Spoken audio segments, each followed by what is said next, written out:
My name is Sherry Merritt, and I'm here to have my tremor in my right hand eliminated. I first noticed my tremor in about 1989.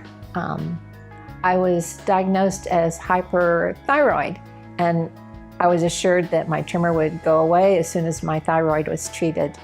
That was not the case, and a couple of years went by with just kind of an, oh well, that happens sometimes. And then it progressed gradually. And then I was diagnosed with essential tremor. 10 years ago, things really went downhill.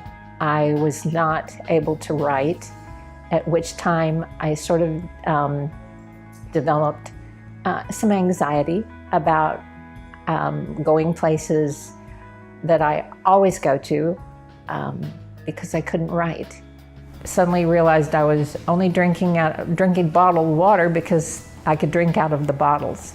Then I went to straws at restaurants, just little things. And then I have 3 granddaughters, of which I couldn't color with them. I can clear a room by picking up a pair of scissors. It's really amazing. You would think you could control a pair of scissors, but it's impossible. I had never seen myself as a person with a disability until one day I was standing in a line and a girl was coming through. It was a driver's license line, and so she asked for my paperwork, and I went to get my paperwork out of my purse, and my hands were shaking so much. She said, "Would you like to go over into the handicap line?" And it's like, oh, yeah, I guess I am handicapped. I've tried all of the medications, all of the standard ones. I've tried off-label things that my doctor thought we'd just try. A lot of seizure medications that don't go well at all. But it was worth a try because I had exhausted all of the others. Essential tremor is the most common movement disorder. It's about 3 times more common than Parkinson's disease. As its name implied, it causes a tremor that we believe begins in a circuit that connects the cerebellum, which is part of the brain in the back of your head, to the part that we treat, which is the thalamus right in the middle of the head, to the cortex. And we know that if we disconnect the cerebellum from the motor cortex at the level of the thalamus, we can get rid of the tremor. Those tremor cells reside in the thalamus, and part of it called the VIM, the ventral intermediate nucleus of the thalamus. That target has been known about for many years, and it was targeted in the old days using electrodes. And now we can use focused ultrasound to do the same job we used to do, but not open the head. The procedure itself takes about 2.5 hours. The patient comes in the morning, and we have to put a frame on the head, which means putting some local anesthesia about here, and in 2 places in the back. Then we take the patient to the MRI scanner, where they lay on their back for about 2 hours. And I work with the patient throughout the entire procedure to look at their tremor on the table, to see if it's going away, and to also look for side effects, which include the possibility of numbness and tingling or difficulty with moving the arms. The procedure is it can be considered long, being in the MRI, because you're in there for a little while. We have some ways to help you by keeping you warm, keeping you comfortable. We can give medications to make it more of a comfortable day. But generally, patients are happy to get out of the MRI and see how their tremor control is, and then they go home that day, and then come back and see me the next day, and then at 3 months for a follow-up MRI. So that's the entire process as we're doing it here. I feel good. I'm a little wobbly, but and I'm having to think about where I put my foot. But other than that, Eating breakfast this morning was a game changer. It was, I picked up a cup of hot tea without a lid. I can drink without a straw. It was just outstanding. As you can see, this was my before, and this is the after. So it's stunning, the difference. So I am excited about getting my left hand treated. It was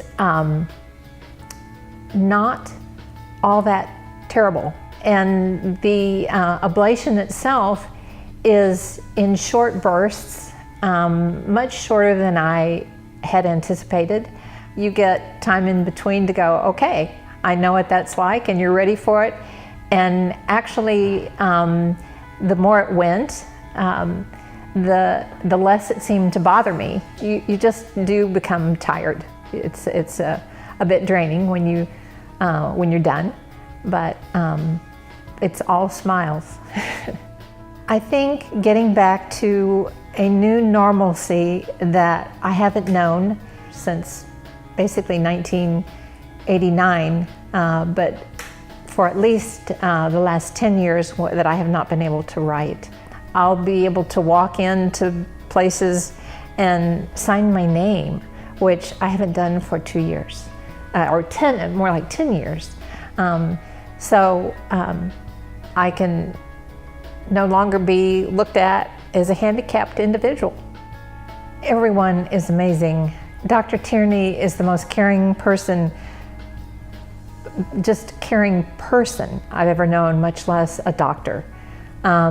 He was there, he's hands-on all the time, did things that over the years, many years that I've encountered doctors, is very extraordinary. And Andrea is the best. She is, I'm sure, Dr. Tierney's right-hand person. I don't think, I mean, I think they're a duo. You feel like you're in totally capable hands, and there's just no fear going in. There was some trepidation at the beginning before the procedure started, and then as it got into the procedure, I saw how everyone was being so careful and so diligent that it just it removes the anxiety. The MR-guided focused ultrasound is the only way to go. There may be some resistance from your medical professional at home. I have a movement disorder specialist that kept telling me that I was a perfect candidate for DBS. I was not interested in DBS procedure at all because I have, interestingly enough, several friends that have done that. And they have not fared in the way that I already have progressed. So I think we almost need to help educate our hometown physicians on the process, so that they'll take a stronger look at that, and there won't be that resistance to that. This is amazing. I haven't done cheers with anyone for a long time.